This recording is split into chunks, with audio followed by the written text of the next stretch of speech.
Hi అండి అందరికీ welcome back to our channel. నేను మీ లావణ్య. ఈరోజు మన వీడియోలో అద్దరిపోయే గులాబ్ జామున్ రెసిపీ పర్ఫెక్ట్‌గా ఎలా చేయాలో చూపించబోతున్నాను. ఒక్కసారి నేను చెప్పిన విధంగా ఇలా గులాబ్ జామున్ చేసి ఇచ్చారంటే మీ ఇంట్లో వాళ్ళందరూ ఒక్కటి కూడా మిగల్చకుండా చాలా ఇష్టంగా తింటారబ్బా! అంత బావుంటాయి మరి. బయట స్వీట్ షాప్‌లో తినే గులాబ్ జామున్ కన్నా ఇలా ఇంట్లో చేసిన గులాబ్ జామున్ టేస్ట్ చాలా బావుంటుంది.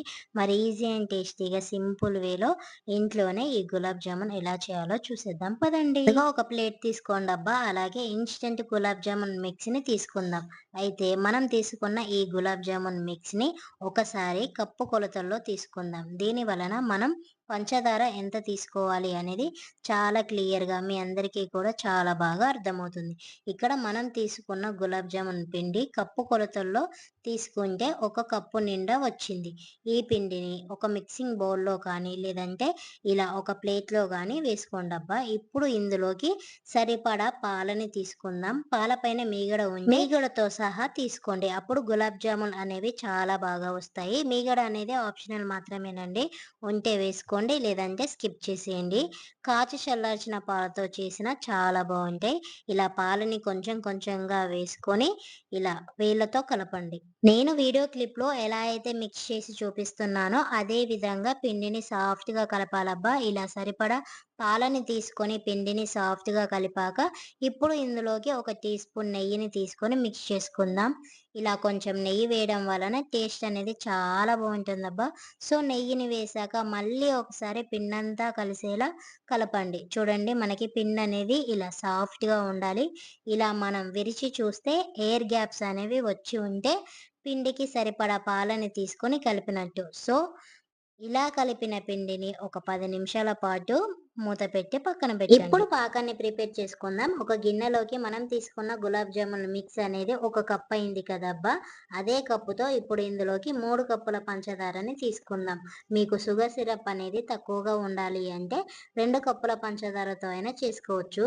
ఇప్పుడు ఇందులోకి ఎంత అయితే పంచదారని తీసుకున్నామో దానికి సమానంగా 3 కప్పుల వాటర్‌ని తీసుకోండి.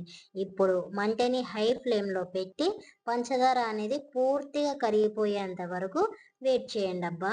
ఇందులోనే నేను కొంచెం సాఫ్రాన్‌ని తీసుకున్నాను. మీ దగ్గర ఉంటే వేసుకోండి. లేదంటే వేయకున్నా పర్లేదు. అలాగే ఒక 4 యాలకులను కూడా వేస్తున్నాను. ఇవి వేయడం వలన టేస్ట్ అనేది చాలా చాలా బావుంటుందండి. యాలకుల పౌడర్ ఉన్నా వేసుకోవచ్చబ్బా! నా దగ్గర పౌడర్ లేదు. అందుకే 4, 5 యాలకులను వేశాను. టేస్ట్ అనేది చాలా బావుంటుంది.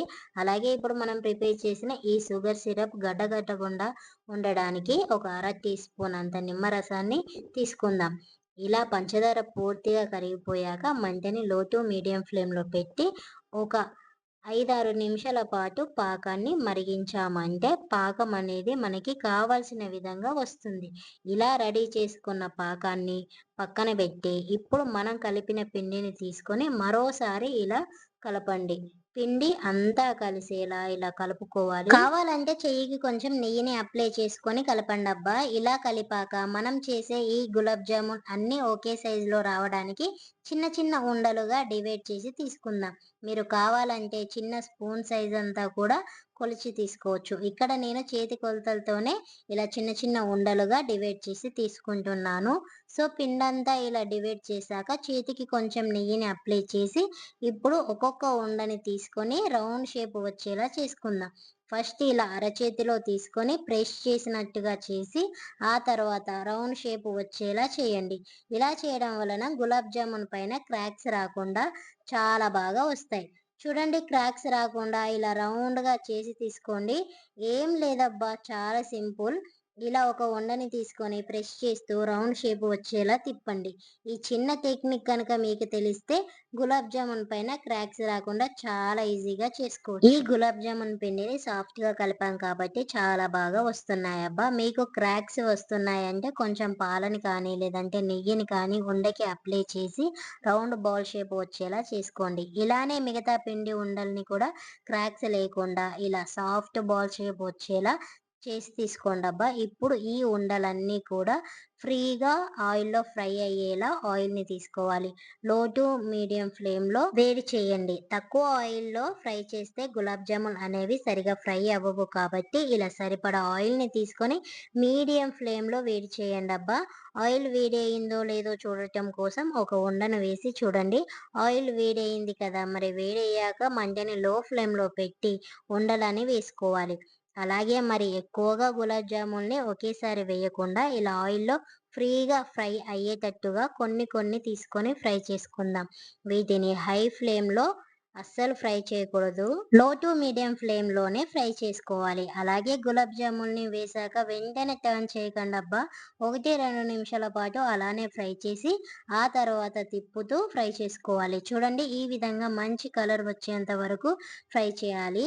ఫ్రై చేసేటప్పుడు ఈ టెక్నిక్‌ని ఫాలో అవుతూ చేస్తే గులాబ్ జామున్ పైన క్రాక్స్ రాకుండా, గులాబ్ జామున్ ఆయిల్‌లో విచ్చుకోకుండా చాలా ఈజీగా ఫ్రై చేసుకోవచ్చు.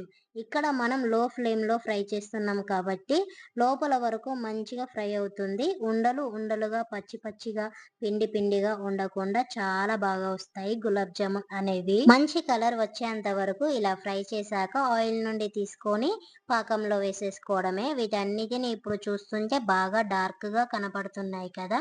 కానీ పాకంలో వేశాక లైట్ కలర్‌లోకి వస్తాయి.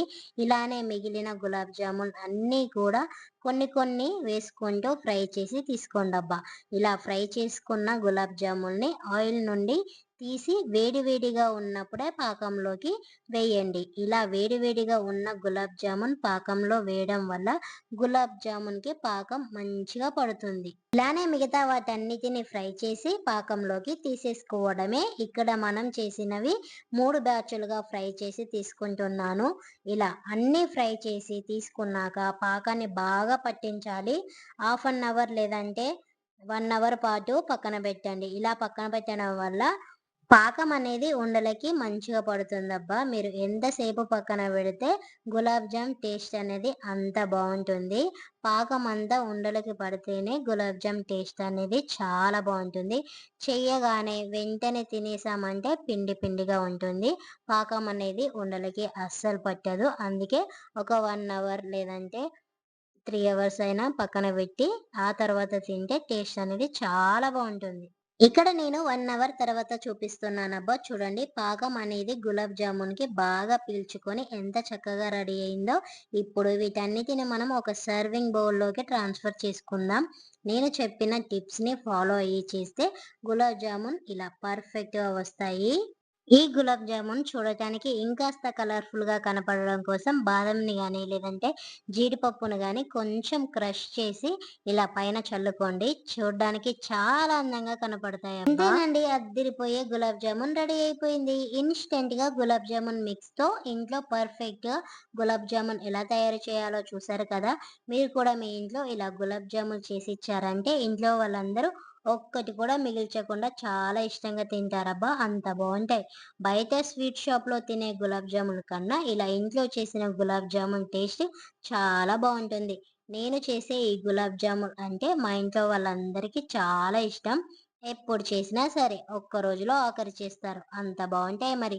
చిటికలో ఈజీ అండ్ టేస్టీగా సింపుల్‌గా మన ఇంట్లోనే గులాబ్ జామున్ ఎలా తయారు చేయాలో చూసారు కదా! ఈసారి తప్పకుండా మీరు కూడా మీ ఇంట్లో ట్రై చేసి ఎలా ఉందో నాతో కామెంట్ బాక్స్‌లో షేర్ చేసుకోవడం అస్సలు మర్చిపోవద్దు. నిజంగా ఏ మాటకి ఆ మాట చెప్పుకోవాలి. గులాబ్ జామ్ టేస్ట్ మాత్రం అద్దిరిపోయిందబ్బా! నోట్లో పెట్టగానే కరిగిపోతున్నాయి. మరి ఈ వీడియో మీకు నచ్చిందా? నచ్చితే మీ ఫ్రెండ్స్ అండ్ ఫ్యామిలీకి ఈ వీడియోని షేర్ చేయండి. అలాగే వెళ్తూ వెళ్తూ చిన్న లైక్ ఇచ్చి వెంటనే మన ఛానల్‌ని సబ్స్క్రైబ్ చేసేసుకోండబ్బా! ఇలాంటి మంచి మంచి రెసిపీస్‌తో మీ ముందుకు వస్తూ ఉంటాను. మరొక కొత్త రెసిపీలో కలుద్దాం. అంతవరకు thank you for watching. By.